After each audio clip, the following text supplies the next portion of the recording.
3월 17일 화요일 소유리 큐티 제목은요. 선을 행할 줄 알고도 행하지 않으면 이라는 제목으로 우리 같이 큐티를 진행하도록 하겠습니다. 먼저 우리가 함께 읽을 성경 말씀은 야고보서 4장 17절입니다. 야고보서 4장 17절 말씀 함께 읽겠습니다. 그러므로 사람이 선을 행할 줄 알고도 행하지 아니하면 죄니라.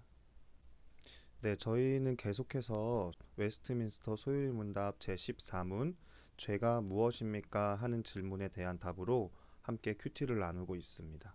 오늘은 선을 행할 줄 알고도 행하지 않으면 이라는 제목으로 함께 큐티를 나눴으면 좋겠습니다. 아담과 하와가 에덴 동산에서 쫓겨난 이유는 어떤 면에서는 무슨 대단한 죄를 지어서가 아닙니다. 그들이 살인을 한 것도 아니고 간음을 한 것도 아니었습니다. 그런데도 아담은 하나님께 버림받고 영적으로 죽어 비참한 처지로 전락했습니다. 하나님이 너무 과하게 대하신 건 아닌가요? 하나님은 정말 무자비한 분일까요? 이런 생각과 질문을 하게 되는 것 자체가 사실은 인간이 죄인이기 때문입니다. 원죄를 가지고 태어나는 인간의 관점에서 보면 에덴 동산에서 일어났던 그 모든 사건은 사실 불공평해 보입니다. 아담과 하와는 지식과 의와 거룩함으로 창조되어 자신의 창조주 하나님을 바르게 알고 마음으로 사랑하며 영원한 복락 가운데서 그분과 함께 살고 그리하여 그분께 찬양과 영광을 돌릴 수 있었습니다. 이 사실은 하이델베르크 요리문답 제6문에서도 확인할 수 있는데요. 아담에게는 고로 선을 행할 능력이 있었습니다. 그런데도 스스로 악을 택했습니다. 이런 아담에 대하여 야고보서에서는 분명히 이야기하고 있습니다.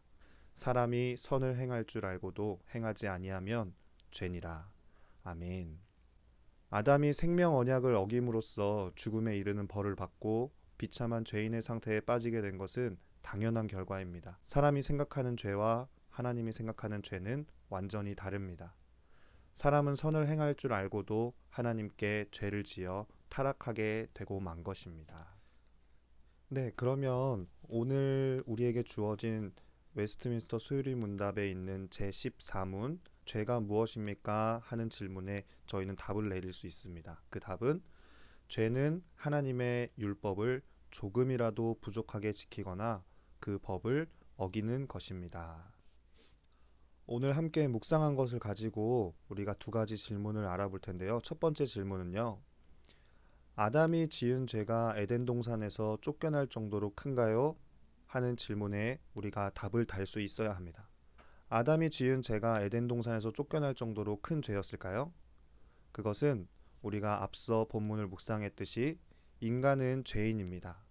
하나님이 정말 무자비하구나, 혹은 하나님 너무나 과하게 대처하신 게 아닌가 하는 이런 의문이 드는 것 자체가 우리가 원죄를 가지고 태어난 죄인이라는 사실을 분명하게 깨닫게 해줍니다. 왜냐하면 아담은 하나님이 창조하실 때에 지식과 의와 거룩함으로 창조되었고 하나님을 바르게 알 수 있었고 또 마음으로 사랑하며 영원한 복락 가운데 하나님과 영원히 살 수 있었습니다. 그리고 그분께 찬양과 영광을 돌릴 수 있었죠. 선을 선택할 수 있는 능력이 있었음에도 불구하고 스스로 악을 택한 것, 그것은 아담이 억울해야 하는 위치에 있는 것이 아니라 아담이 자유의지를 가지고 스스로 죄를 선택한 결과라고 우리는 생각할 수 있습니다. 네, 두 번째 질문 우리가 한번 보도록 하겠습니다. 두 번째 질문은요. 성경에서는 무엇을 죄라고 하나요? 성경에서는 많은 것들을 죄라고 규정하고 있지만 특별히 오늘 야고보서의 말씀에서는 이렇게 이야기했었죠. 사람이 선을 행할 줄 알고도 행하지 아니하면 그것이 바로 죄라고 성경에서는 오늘 우리에게 교훈을 주고 있습니다. 우리 그러면 마지막으로 오늘 묵상한 말씀을 가지고 함께 기도하고 오늘 속큐 마치도록 하겠습니다. 함께 기도하겠습니다. 우리의 시조 아담에게 영원한 생명을 주려고 생명 언약을 맺으신 하나님, 참으로 감사드립니다. 그럼에도 불구하고 우리가 선을 행해야 할 줄 알면서도 여전히 그 선을 행하지 못하는 우리의 완악한 죄인된 모습을 봅니다. 하나님, 우리에게 영원한 생명을 주시려고 생명 언약을 맺으셨음에도 불구하고 우리의 자유의지로 인해 죄를 선택하는 나를 긍휼히 여겨주셔서 주님께서 주시는 율법 가운데에 또 하나님께서 허락해 주시는 은혜 가운데 살아가는 제가 되게 하여 주옵소서. 감사드리며 예수님의 이름으로 기도드립니다. 아멘. 감사합니다.